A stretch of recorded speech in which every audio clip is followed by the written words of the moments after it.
मरना है ना, और सब चाहते हैं कि कब्र में रोशनी का इंतजाम हो जाए। तो बताओ, कब्र की रोशनी डीजे बजाने से होगी कि कुरान की तिलावत से? हाँ, कब्र की तैयारियां करें हम लोग। अंधेरा है, मिट्टी है, वहां कीड़े मकोड़े हैं, बिच्छू हैं, सांप हैं। क्या तैयारी है? अगर एक सांप घर में घुस जाए और भले ही वो पानी वाली मछैंद हो, सारे तांत्रिक ला के पड़वा के कहता इसे निकालो। घुस नहीं सकता एक बंदा भी। जिसमें मछैंद घुस जाए घर में, उसमें बंदा नहीं घुसता। कब्र तो कीड़ों का घर है, सांप बिच्छू का ठिकाना है। फिर तैयारी क्या है? सुने, कुरान की तिलावत के आदी हो जाए। ये दो बच्चे बैठे, एक बच्चा गदापुर का और दूसरा बच्चा गालिबन बाहर का। दोनों है। हाँ, मैं कच्चा वाला लगाया करो, थोड़े पैसे और लगा लिया करो यार। अब कब तक इसमें मुंह बढ़ा के बात करें? दोनों बच्चे गदापुर के। इस बात पर मैं कहता हूं सुभान अल्लाह, क्योंकि आपने चराग तले अंधेरा नहीं रहने दिया है। मदरसा भी आपका, बच्चे भी आपके ही। आज 2 फारिग हुए हैं, अल्लाह करे आने वाले दौर में 9 फारिग हो जाएं। हाँ, और आप लोगों की मोहब्बत है, अगर कुरान से रही तो फारिग होंगे इंशाअल्लाह, है ना? तो उजाला चाहते हैं ना कब्र में, तो कुरान की तिलावत के आदी बन जाइए। क्या करना है? सुबह फजर बाद उठ के सूरह यासीन पढ़नी है, सोने से पहले सूरह मुल्क की तिलावत करनी है। ये बहुत बड़ी बड़ी सूरतें नहीं है, ये छोटी छोटी सूरतें पढ़ेंगे इंशाअल्लाह तजवीद की रियायत से। फरमाया गया, जब कुरान की तिलावत करने वाला, कुरान से प्यार करने वाला, कुरान से मोहब्बत करने वाला मरता है ना, तो फिर वो अकेला नहीं जाता है। जब हम उसे गुस्ल दे करके, नहला करके, तैयार करके, कफन में लपेट के रख देते हैं ना, तो वो कुरान जिसे उसने पूरी जिंदगी पढ़ा है, वो कफन और सीने के बीच में आके बैठ जाता है, छुप जाता है। कहां? कफन और सीने के बीच में आकर के छुप जाता है। जनाजा घर से उठा, कुरान साथ है। पूरी रात चलते रहे, कुरान साथ है। नमाज जनाजा होती रही, कुरान मरने वाले के साथ है। लोग उठा के कब्र तक लाए, कुरान साथ रहा। कब्र में उतारा गया, कुरान तब भी साथ। तख्ते लगते रखे, कुरान तब भी साथ। मिट्टी डाली गई, कुरान तब भी साथ। बाप जो चूम चूम के न थकता था, वो मिट्टी डाल के पलट गया, लेकिन कुरान फिर भी साथ है। सगे भाई छोड़ के आ गए, कुरान फिर भी साथ है। जो साथ जीने मरने की कस्में खाते रखे, वो यार मिट्टी डाल के आ गए। किसी ने कहा ये सुराख भी बंद करो, ये सुराख भी बंद करो। सारे दौड़ गए बिरयानी की तरफ, कोई कौरमे की तरफ भागा, कोई प्लेटों के लिए लड़ गया। हद तो ये है कि सारे छोड़ के आ गए, लेकिन जिस कुरान को सुबह पढ़ता रहा, शाम पढ़ता रहा, वो कुरान कफन और सीने के बीच में मौजूद है। कब्र में अंधेरा के मिट्टी डाल के लोग आ जाते हैं, फिर कब्र में वो फरिश्ते आते हैं जिनको मुनकर नकीर कहा जाता है। जैसे कि आकर के मरने वाले के चेहरे से कफन को हटाया जाता है, इससे पहले कि वो कुछ कहें, वो मरने वाले को उठाते हैं, उससे सवाल का आगाज करें। कुरान सीने से निकलता है, कफन और सीने के बीच से निकल के आता है। खूबसूरत शक्ल सूरत होती है, आके फरिश्तों के मरने वाले के बीच में खड़ा होता है। खबरदारी से न छेड़िएगा, इससे कुछ न कहिएगा, मैं इसके साथ आया हूँ, जो बात करनी है मुझसे कीजिए। वो पूछते हैं बता तो सकी तू कौन है? कहा मुझसे ना पूछो, अभी ये बताओ कि जब तक तुम यहाँ हो ठहरे रहना, मैं तुमको इससे हिसाब नहीं लेने दूंगा। वो कहते हमें रब ने भेजा कर, फरिश्ते कहते रब ने भेजा कर। कुरान कहता ठहरो, मैं रब से बात करके आता हूँ। कुरान रब की बारगाह में जाता है, जाके कहता मालिक मैं तेरा कुरान हूँ, आज मुझसे मोहब्बत करने वाला कब्र में आ गया के तेरे फरिश्ते आ गए के, मालिक उन्हें वापस बुला ले, मेरे प्यार करने वाले को परेशान ना करें। कुरान इजाजत लेके जब वापस आता है, उससे पूछता के बता तो सकी वो जो आए थे तुझे परेशान तो नहीं किया, तुझे सताया तो नहीं? वो इनकार कर देता है। तारीख गवाह के लिखा गया हदीस के अंदर कि वे फरिश्ते उसको 5 चीजें देते हैं। जन्नती बिछोना देते हैं, जन्नती तकिया देते हैं, जन्नती खिड़की खोलते हैं, जन्नती कंदील लगा देते हैं और कहते हैं नम कनौमतिल उरूस, ऐसे सो जा जैसे दुल्हन सो जाती है और और सुन, परेशान ना होना, बल्कि आज मैं आया हूँ और उस वक्त तक आता रहूंगा जब तक तुझे जन्नत तक नहीं ले जाऊं। बेशक नारे तकबीर, नारे रिसालत, उलमाए अहले सुन्नत, मसलक आला हजरत अल्लामा मुफ्ती हम्माद रज़ा साहब क़िबला, हुजूर सैयद नासिर मियाँ साहब क़िबला, फैज़ाने हुजूर शाहिद मियाँ, सरज़मीने गदापुर, जश्ने दस्तार बंदी, नारे तकबीर, सुबहान अल्लाह सुबहान अल्लाह। आखिरत की तैयारी करो, आखिरत की तैयारी करो, कुरान के आदी हो जाओ। जिन्हें पढ़ना नहीं आता वो देख लिया करें। क्या कर लिया करें? देख लिया करें, पाक साफ होके चूम लिया करें और ये सोच के देखा करो ये मेरे रब का कलाम है।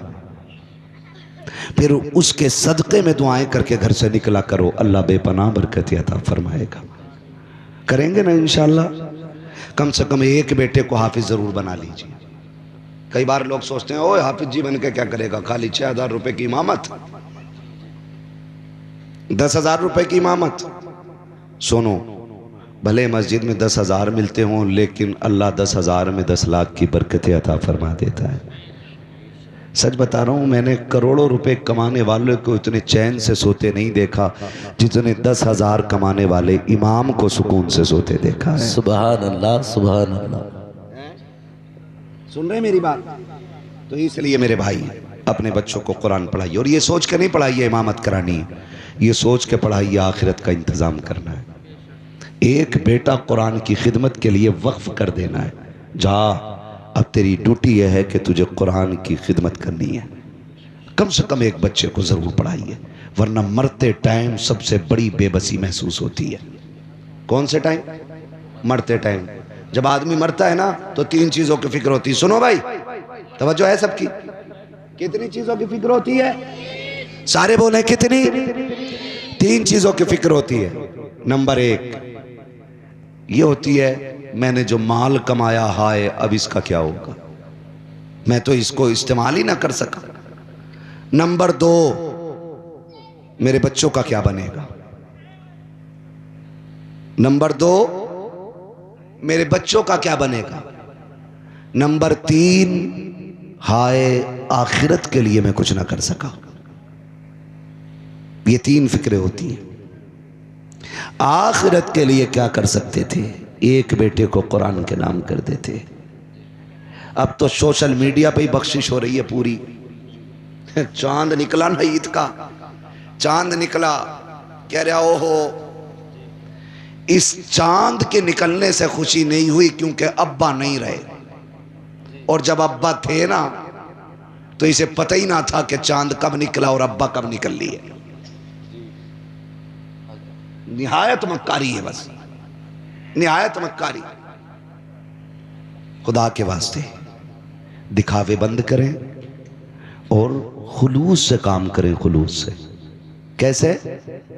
खुलूस से। खाली सोशल मीडिया पे ऐसे ही वो होता है। रमजान के महीने में राशिद भाई मसरूफ आदमी हूं, मुझे पता है, लेकिन मेरी किस्मत है जो मुझे सबसे आखिर में वक्त मिलता है। बड़े हमारे अच्छे दोस्त रहे हैं मदरसे में, हाँ, एदादिया, उला, सानिया, हम लोग एक साथ रहे मदरसे में। आज मैंने इनकी ये किताबें देखी, तबीयत बाग बाग हो गई। शायर तो ये मदरसे के ही दौर से थे। हाँ माशाअल्लाह। इन्होंने बहिश्ती जेवर का जो पोस्टमार्टम किया ना, मैं तो पढ़ पढ़ के हंस रहा था। हाँ, पढ़ पढ़ के हंस रहा था। और शायरी तो लाजवाब है। गुलजारे बख्शिश और बहिश्ती जेवर का जायजा, उन्हें जरूर पढ़नी चाहिए किताब, जो देव के बंदे होते हैं। हाँ, तवज्जो है सारे लोगों की। चलूं थोड़ा सा आगे। सोशल मीडिया, रमजान का महीना आ रहा है, कह रहे कुछ पारे हो तो दे दें, अब्बा का इसाले सवाब करना है। जायदाद खाए तू, प्रॉपर्टी नाम करे अपने, और पारे पड़े ये ठलुए लोग। भाई अब्बा मेरा मरा है ना, तो फिक्र मुझे ज्यादा होनी चाहिए। तो जैसा लेने वाला ऐसा ही देने वाला। इसने कहा किसी पे पारे हो तो दे दो, उन्होंने कह दिया कि 20 पारे मेरे लिख लो। उसने 20 आयतें नहीं पढ़ी होती। अब्बा सोशल मीडिया पे जन्नती, जमीन के ऊपर का मसला और है और अंदर का मसला और है। अगर अपना बेटा कुरान वाला होता है, अपना बेटा दीन वाला होता है, तो ना लगा कोई तिलावत की महफिल, ना बैठे 4 हाफिज। ये जब जब मुसल्ले पे आएंगे, इनके मुसल्ले पे आने का सवाब इनके आबा व अजदाद की रूह को पहुंचता रहेगा।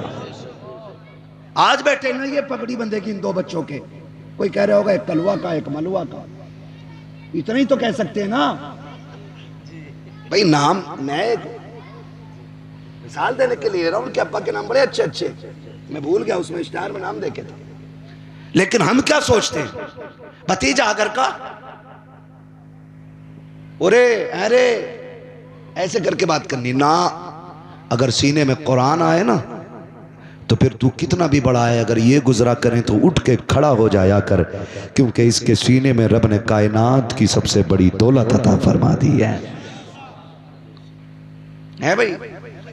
अदालत में लोग बैठे हों और जज आ जाए, कोई बैठा रहता? क्यों, जलजला आने वाला था क्या, तूफान? नहीं, क्योंकि उसकी पोस्ट बहुत बड़ी है, तो सारे लोग उसके मनसब का एहतराम करते हैं। LLB, PhD, MBBS, BUMS, IS, IPS, ये सारी डिग्रियां अपनी जगह है, लेकिन कुरान का हाफिज होने की डिग्री अपनी जगह होती है। इनके एहतराम में खड़े होना चाहिए, बेशक खड़े होना चाहिए, ताकि पता चले हम कुरान से कितना प्यार कर रहे हैं। इन्हें इज्जत दिया करें, इनको एहतराम की निगाह से देखा करें। एक बेटे को कुरान पढ़ा लो, वरना ये दुनिया बड़ी बेवफा है। ये 40वें तक याद रखती है, क्योंकि चने मिल जाते हैं, कहीं 10वें तक याद रखा जाता है। हाँ, 10वें तक कह रहे 1 मुट्ठी मिले थे, 2 मुट्ठी मिले थे। 2 साल के बाद भी अगर किसी मरने वाले को हमारी कौम याद करती है तो ये कह के याद करती है, हो भाई उनके जब चढ़े हुए थे ना तो जेबें भर भर के लाए थे मस्जिद में से। इससे ज्यादा कोई याद करने के लिए तैयार नहीं। तो तुम्हें क्या लगता है तुम्हारी कब्र पे ताजमहल बनेगा? मेरी कब्र के चारों तरफ लाल किले की दीवारें खड़ी होंगी? ये दुनिया बड़ी बेवफा है, इसने न किसी को याद रखा है और न ये किसी को याद रखेगी। हुए नाम वर बेनिशां कैसे कैसे, जमी खा गई आसमां कैसे कैसे। बड़े बड़े आए, बड़े बड़े आकर के चले गए। पूछो, ये डॉक्टर्स लोग हमारे सामने बैठे हैं, इनसे पूछो आप, ये आपको बताएंगे। कई बार ऐसा होता है कि पेशेंट ऐसा होता है कि लगता है कि 2 मिनट में ठीक हो जाएगा, लेकिन मर जाता। और कई बार ऐसा होता कि अरे ये बचना ही नहीं है, लेकिन वो बच जाता। वो दुनिया को बताया जाता, सुनो दवाएं बेचने वालों, तुम्हारी दवाएं अपनी जगह है, फैसले वही होने हैं जो खुदा करता है, जो खुदा करता है। एक बेटे को हाफिज जरूर बना लें, एक बेटे को कुरान जरूर दे दें, ताकि अगर मर जाओ और तुम कब्र में हो, लोग तुम्हारे जनाजे में इसलिए ना आए कि तुम बहुत अच्छे आदमी थे, ना ये सोच करके आए कि तुम्हारे जनाजे में जाके बख्शे जाएंगे।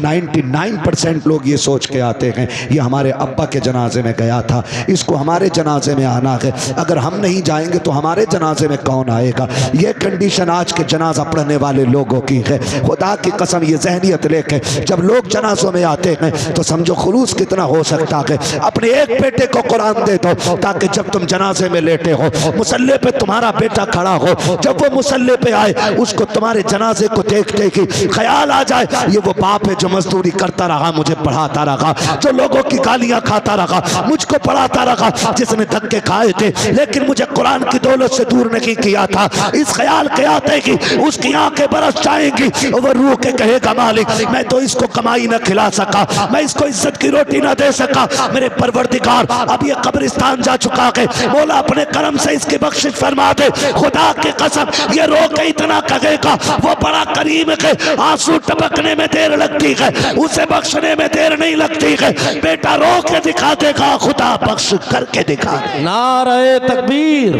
नारे रिसालत, मसलके आला हजरत, फैजाने कुरान, फैजाने कुरान, अल्लामा मुफ्ती हम्माद रजा साहब किबला, हुजूर सैयद नासिर मियाँ साहब किबला, नारे तकबीर, नारे रिसालत। माशाअल्लाह बहुत। ये आपके बेटे हैं ना, आपके बेटे।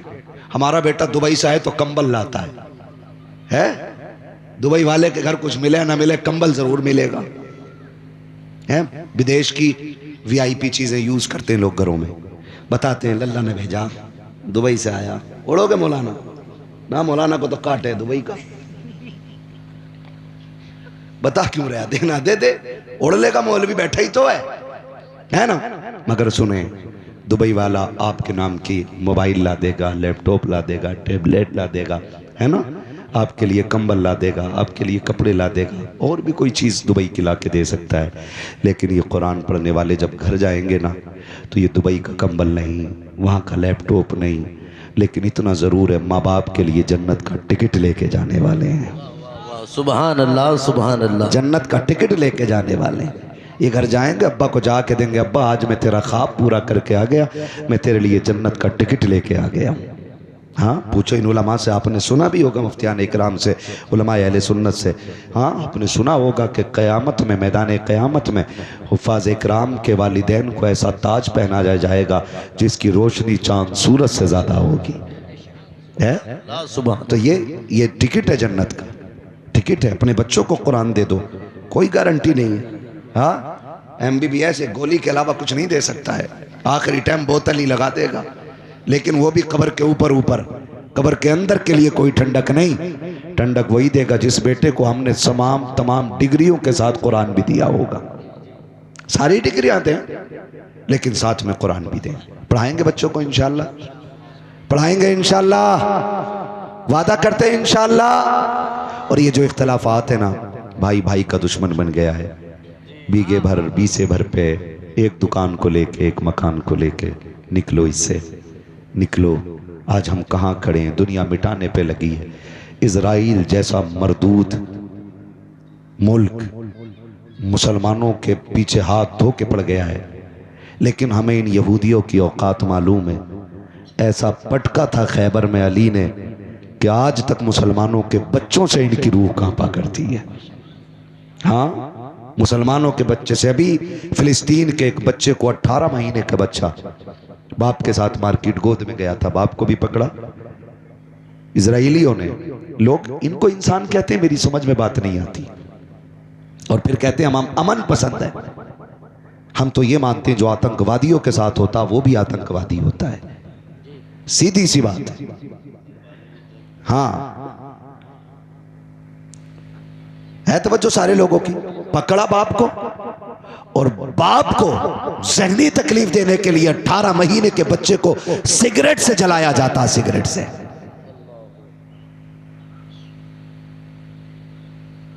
और लोग बात करते हैं हम इजराइल के साथ खड़े हैं। अरे जहां बच्चों को भी जुल्म का निशाना बनाया जाता हो, उसके साथ हमदर्दी करना यह किसी आतंकवाद से कम नहीं। हमारा इस्लाम इतना खूबसूरत मजहब है कि वुजू में भी हद से ज्यादा पानी बहाने की इजाजत नहीं देता। तो जो मजहब जरूरत से ज्यादा पानी बहाने की इजाजत नहीं देता, वो बेगुनाह का खून बहाने की इजाजत कैसे दे सकता है? हम उस मजहब के मानने वाले लोग हैं, हम इस्लाम के मानने वाले हैं जिसने अपने तो अपने गैरों को भी सीने से लगाया है। और तारीख याद ना हो तो मदीने चल के देखो। ये तो आज हमारी कमनसीबी है ना कि हमने मदरसे पढ़े नहीं, दीन सीखा नहीं, हुजूर की सीरत को पढ़ा नहीं। बस जो सगा भाई अपने भाई को कैद करा दे, चौक में बैठ के कह रहा देखा मुझसे हिलकने चला था, हाँ मुझसे हिलकने चला था, दिखा दिया ना 2 मिनट में मैंने औकात पे डाल दिया लाके, पीछे का चक्की जेल की। खुदा का वास्ता है, ये दीन नहीं है। महबूब अलैहिस्सलाम ने फरमाया कोई मोमिन अपने मोमिन भाई से अगर 3 दिन से ज्यादा नाराज रहता है तो वो हराम करता है, 3 दिन से ज्यादा। और यहां तो सगी भतीजी का रिश्ता मरवा दे तो कम है।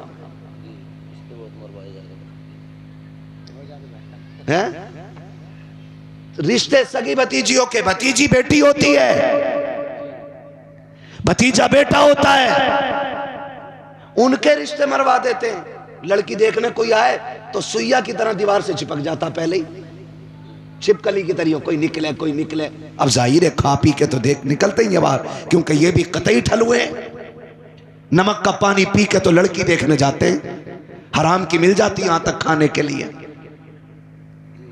निकले मुंह में तीली डाली, वो छिपकली चिपका हुआ था पहले से दीवार से। हाँ ठीक है, हमारे फूफा के खालू के तेरे भैये के चचेरे ससुर हो तो निकाल ली रिश्तेदारी। हाँ निकलिए, वो भी चक्कर में कहां का बता दिया, उसे भी अपनी बचानी है। हाँ सही कह रहे हो, तुम्हें देखा तो था, वो भी झूठ बोल लिया। कह रहा कैसे आए, कहा लड़की देखने आए थे, कैसी लगी, कहा सब कुछ पसंद है। हाँ अब देखो इसका जहर कैसे उगल लिया ये बीमार कुतिया की तरह। हाँ तुमने तो बस ऊपर से ही देखा, अंदर की तो हमें ही पता, लेकिन बताएंगे ना कभी हम पे आजा भैया। इतना कह के निकल गया, खत्म रिश्ता। बचेगा रिश्ता भाई, बोलो बचेगा। बेटियां बड़ी नाजुक होती हैं, अगर किसी बेटी को देखने के बाद लोग इनकार कर दें तो उस बेटी के फिर रिश्ते मुश्किल हो जाते हैं। सुन, उतना ही सितम करना जितना बर्दाश्त कर सके। अगर तेरी वजह से किसी की बेटी एक बार रोई ना, तो तेरी बेटी जमाने की वजह से बार बार रोएगी। और कोई तावीज तेरी बेटी का आंसू नहीं पहुंचेगा, कोई मौलवी तेरे बेटी के सितम दूर नहीं करेगा। इसलिए कि जाफरान से लिखे जाने वाली तहरीर का मतलब अलग होता है और आंसुओं से लिखे जाने वाली तहरीर का मतलब अलग होता है। सगी भतीजी का रिश्ता मार दिया, होता ही नहीं, समझ रहे? खुदा के वास्ते सबकी बेटी को अपनी बेटी समझा करो। समझेंगे इंशाअल्लाह। घूर के क्यों देख रहे हो, नाराजी है क्या किसी से? हो तो खत्म करेंगे इंशाअल्लाह। वक्त बहुत ज्यादा हो गया है, हजरत का हुक्म था मुझे बहुत पहले खत्म कर लेनी थी, लेकिन बस इनका हुक्म है थोड़ी सी इस बात पे तबसरा कर दूं, मैंने कर दिया। बस इतना समझ लीजिएगा, जैसी करनी जोर से, जैसी करनी वैसी भरनी। और ये दुश्मनियां चंद दिनों की हैं, चंद दिनों की हैं। जब जनाजे उठ जाते हैं ना तो फिर बड़े याद आते हैं, फिर बड़े याद आते हैं। मैं कहता हूं अपनों पे हथियार ना उठाया करो, क्योंकि तुम जिनके कत्ल कर रहे हो ना, उनके जनाजे तुम्ही को उठाने। तुम जिन्हें कब्रिस्तान तक भेजने की कोशिश करते हो, उनकी बख्शिश की दुआएं तुम्ही को करनी है। खुदा के वास्ते भाई भाई में नाराजी हो सकती है, माफी दे दो, माफी दे दो। भाई भाई में इख्तलाफात हो जाना ये बुरा नहीं है उतना जितना इख्तलाफात का बाकी रखना बुरा होता है। किसी बात को लेकर हसनैन करीबैन में अनबन हो गई है, मैं सैयदों के घर की बात कर रहा हूं। हाँ, सैयद सिर्फ चूमने के लिए नहीं है, सैयद सीखने के लिए भी होते हैं, ये याद रखिए। दीन सीखने के लिए भी सैयद होते हैं, खाली चूमने के लिए नहीं। हसनैन करीमैन, इमाम हसन में और इमाम मुझे लग रहा है मुझे सोने की दुआ पढ़ लेनी चाहिए। इमाम हसन और सारे बोलो इमाम हुसैन, दोनों भाइयों में किसी बात को लेकर अनबन हो गई, नाराजगी हो गई। तीसरा दिन आ गया, ज़ोहर पढ़ते घर आ जाते हैं, असर पढ़ते घर आ जाते हैं, मगरिब पढ़ते घर आ जाते हैं, एक दूसरे से बोलता ही कोई नहीं। जैसे ही तीसरा दिन आया, शाम होने वाली है, 3 दिन पूरे होने वाले, 3 दिन के बाद मुस्तफ़ा का फरमान जारी है। जैसे ही तीसरा दिन आया, इमाम हसन को इमाम हुसैन जो कि छोटे कौन है? हसन के हुसैन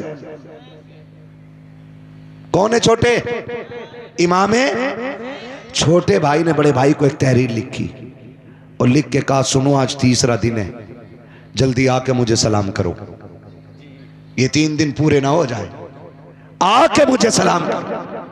समझाने वाली बात कर रहा हूं, आके मुझे सलाम करो। जैसी तहरीर इमाम हसन तक पहुंची, दौड़ लगा दी। आज अगर 2 सगे भैया मिलने वाले हो ना, तो बीच में जो ये बैठे होते हैं ना ठलुए चाय पीने वाले, यार तुम्हारी कोई इज्जत ना जो उसके घर जाओगे, भाई को भाई से लड़ाने वाले हरामखोर, इनकी जहन्नम में बड़ी सख्त करके मजम्मत मचनी है। सबके अच्छे बने फिरते हैं, चाय भी पिएगा और भाई को भाई से लड़ाएगा। कह रहे अरे यार तुम जाओगे, पूरे गांव में कितनी इज्जत है, उसे बुलाओ। इज्जत, इसे इज्जत का भी नहीं पता है। और हम सोचते हैं बड़ा हमदर्द है भाई, चाय पी के कितना अच्छा मशवरा, एक चाय और दो, फिर और जहर उगलता है।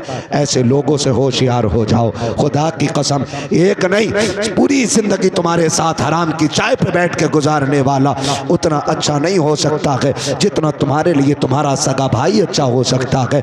इमाम हसन तक तहरीर पहुंची है, दौड़ लग गई है, आके हुसैन को सलाम किया है, सलाम करके दोनों बैठ गए, बात करने लगे। इमाम हसन ने कहा था हुसैन छोटे तुम थे, बड़ा मैं था, आना तुम्हें चाहिए था, मुझे क्यों बुलाया? आप दौड़ के क्यों आ गए? कहा मेरे भाई ने बुलाया था इसलिए चला आया, मगर तुम तो बताओ तुमने मुझे क्यों बुलाया? कहा मैंने नाना को फरमाते सुना है कि जो रूठे हुए भाई को पहले सलाम करेगा वो जन्नत में पहले दाखिल होगा। कहा हुसैन ये चाहता है, हसन बड़ा भाई है, अगर जन्नत में भी जाएगा तो पहले बड़ा भाई जाएगा, बाद में छोटा भाई। नारे तकबीर, नारे रिसालत, उलमाए अहले सुन्नत अल्लामा मुफ्ती हम्माद रजा साहब क़िबला, नारे तकबीर, नारे रिसालत। सुभान अल्लाह, सुभान अल्लाह। राजी करेंगे इंशाअल्लाह। ये मेरी बेटियां बैठी हैं, अल्लाह करे ये जिस घर की बहू बने उस घर की रहमत बन जाए, आफत न बने।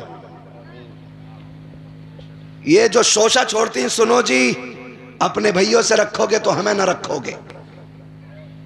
कतई कर्री वाली धमकी, ठोर तो मुर्गा बन जा आदमी सुनते ही। ना ना तुम मत रूठियो, तुम तो हुजूर हो, तुम तो हाकिम हो हमारी। बेटी मेहरबानी कर, तुझे अपने बाप के बेटे प्यारे लगते हैं तो अपने ससुर के बेटे प्यारे क्यों नहीं लगते? है ना? मेहरबानी करो, शोहरों को उनके भाइयों के खिलाफ न करो। जब भाई भाई का मसला हो तो बीवियां ना बोले, और जब बीवी का आपस में बहनों का मसला हो तो उसमें शोहर न बोले। लिमिट में रहो, सब लिमिट में, अपने घरों को जन्नत बनाओ। रूठे भाई को राजी कर लो, करेंगे इंशाअल्लाह। कितने लोग राजी करेंगे बोले जरा इंशाअल्लाह? है अब भी कुछ इतने पक्के पे हैं कि मैं ना करूंगा, सारे वादा करें इंशाअल्लाह। अगर कोई नाराज है आप उसके दरवाजे पे जाइए, सुबह सलाम कर दीजिए। वो कोई कहे ना तुझे गैरत नहीं आई, बड़ा बेगैरत है, फिर मेरे दरवाजे पे आके सलाम कर गया तू, उससे कह देना कि मैं तेरी दुश्मनी को देखूं कि मदीने वाले से अपनी निस्बत को देखूं। मेरे हुजूर ने कहा जो रूठे को पहले मना लेगा खुदा उसे पहले जन्नत में दाखिल करेगा। का इतनी सस्ती जन्नत है तो क्यों छोड़ूं? बरेली से आवाज़ आती है वो तो निहाया सस्ता सौदा बेच रहे हैं जन्नत का, हम मुफलिस क्या मोल चुकाएं, अपना हाथ ही खाली है। रिश्तों में वफा करें, मोहब्बत करें। और मुझसे एक भाई ने सवाल किया था कि जो रफ़े यदैन वाले मसले पे अक्सर जवान जो हैं हाथ उठाने लग गए हैं, इस बारे में क्या हुक्म है? तो सुने, हदीसें दोनों तरह की हैं, रफ़े यदैन की भी हैं और तर्क रफ़े यदैन की भी हैं। लेकिन सुने ज़रा, हम इमाम आज़म अबू हनीफ़ा के मानने वाले लोग हैं और इमाम आज़म अबू हनीफ़ा की तहक़ीक़ और उनके मसलक में रफ़े यदैन जायज़ नहीं है। और ये जो बात करते हैं जो लोग मिर्ज़ा इंजीनियर की दलीलें लेके आते हैं, उस गधे को तो कुरान के ज़ेरो ज़बर का भी नहीं पता है। हाँ, ज़ेरो ज़बर का भी नहीं पता। और जो बात कहते हैं एक हदीस तर्क रफ़े यदैन में नहीं है, बेशुमार रिवायतें और हदीस तर्क रफ़े यदैन में हैं। हाँ, हज़रत अब्दुल्ला इब्न मसूद वाली जो रिवायत है, उन्होंने फरमाया कि मैंने रसूलुल्लाह सल्लल्लाहु अलैहि वसल्लम को इसी तरह नमाज पढ़ते देखा। उन्होंने कहा लोगों क्या मैं तुम्हें वो नमाज ना बताऊं जो नमाज हुजूर पढ़ते थे, या हुजूर वाली नमाज तुम्हें ना बताऊं? लोगों ने कहा बताइए। तो उन्होंने जो नमाज पढ़ी वो नमाज ऐसी थी जिसमें रफ़े यदैन नहीं था, यानी रुकू के बाद हाथ उठाना, सजदे के बाद हाथ उठाना, सिर्फ एक मरतबा तकबीर तहरीमा के वक्त। और इस रिवायत को 40 सनदों से जिक्र किया गया है। 40 सन ये बुखारी बुखारी जो करते रहते हैं ना, बुखारी। इन जाहिलों को ये नहीं पता कि हदीस की किताब सिर्फ बुखारी नहीं है, और भी हदीस की किताबें हैं। पढ़ना सीखें और याद रखें, अपनी आखिरत बचाएं। इस झेलमी को 2 किताबों के नाम याद हैं, और हम जिनकी तकलीद करते हैं, ये जो कहते हैं ना कि ये इमाम आज़म की मानते हैं, रसूल आज़म की नहीं मानते। इमाम बुखारी ने जो हुक्म बयान किया है वो हुजूर की हदीस ही से बयान किया है, इमाम आज़म अबू हनीफा ने। और जानते हो तकरीबन लगभग इमाम आज़म अबू हनीफा को 70,000 हदीसें ज़बानी याद थी। कितनी? 70,000। कितनी? 70,000।